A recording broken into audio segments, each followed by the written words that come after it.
मत्ती रचित सुसमाचार अध्याय 19।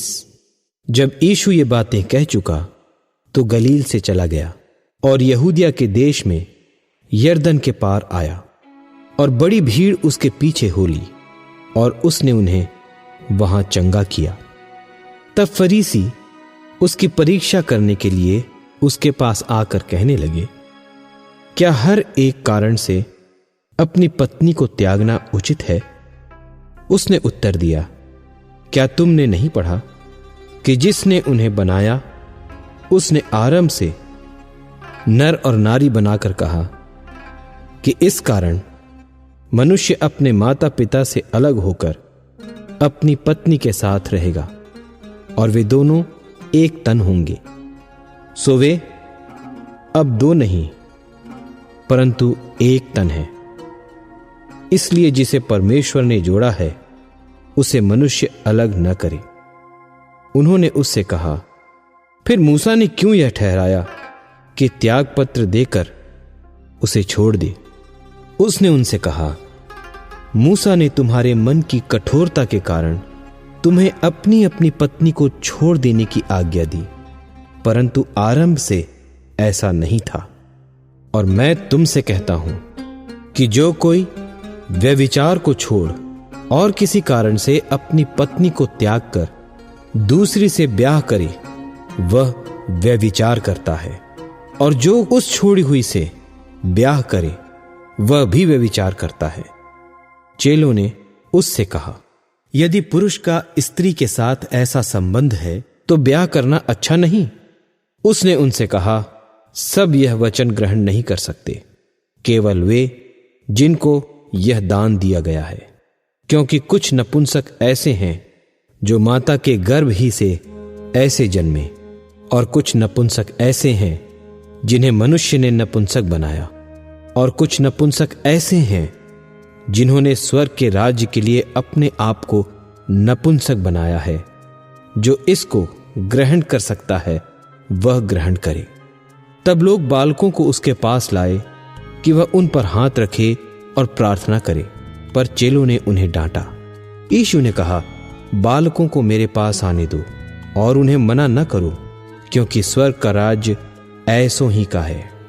और वह उन पर हाथ रखकर वहां से चला गया। और देखो, एक मनुष्य ने पास आकर उससे कहा, हे गुरु, मैं कौन सा भला काम करूं कि अनंत जीवन पाऊं? उसने उससे कहा, तू मुझसे भलाई के विषय में क्यों पूछता है? भला तो एक ही है, पर यदि तू जीवन में प्रवेश करना चाहता है तो आज्ञाओं को माना कर। उसने उससे कहा, कौन सी आज्ञाएं? यीशु ने कहा, यह कि हत्या न करना, व्यभिचार न करना, चोरी न करना, झूठी गवाही न देना, अपने पिता और अपनी माता का आदर करना, और अपने पड़ोसी से अपने समान प्रेम रखना। उस जवान ने उससे कहा, इन सब को तो मैंने माना है, अब मुझ में किस बात की घटी है? यीशु ने उससे कहा, यदि तू सिद्ध होना चाहता है तो जा, अपना माल बेचकर कंगालों को दे, और तुझे स्वर्ग में धन मिलेगा, और आकर मेरे पीछे हो ले। परंतु वह जवान यह बात सुन उदास होकर चला गया, क्योंकि वह बहुत धनी था। तब यीशु ने अपने चेलों से कहा, मैं तुमसे सच कहता हूं कि धनवान का स्वर्ग के राज्य में प्रवेश करना कठिन है। फिर तुमसे कहता हूं कि परमेश्वर के राज्य में धनवान के प्रवेश करने से ऊंट का सुई के नाके में से निकल जाना सहज है। यह सुनकर चेलों ने बहुत चकित होकर कहा, फिर किसका उद्धार हो सकता है? यीशु ने उनकी ओर देखकर कहा, मनुष्यों से तो यह नहीं हो सकता, परंतु परमेश्वर से सब कुछ हो सकता है। इस पर पतरस ने उससे कहा कि देख, हम तो सब कुछ छोड़ के तेरे पीछे हो लिए हैं, तो हमें क्या मिलेगा? यीशु ने उनसे कहा, मैं तुमसे सच कहता हूं कि नई उत्पत्ति से जब मनुष्य का पुत्र अपनी महिमा के सिंहासन पर बैठेगा, तो तुम भी जो मेरे पीछे हो लिए हो 12 सिंहासनों पर बैठकर इस्राएल के 12 गोत्रों का न्याय करोगे।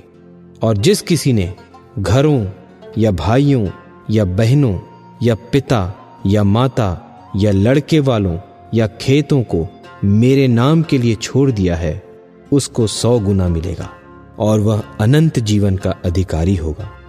परंतु बहुतेरे जो पहले हैं वे पिछले होंगे, और जो पिछले हैं पहले होंगे।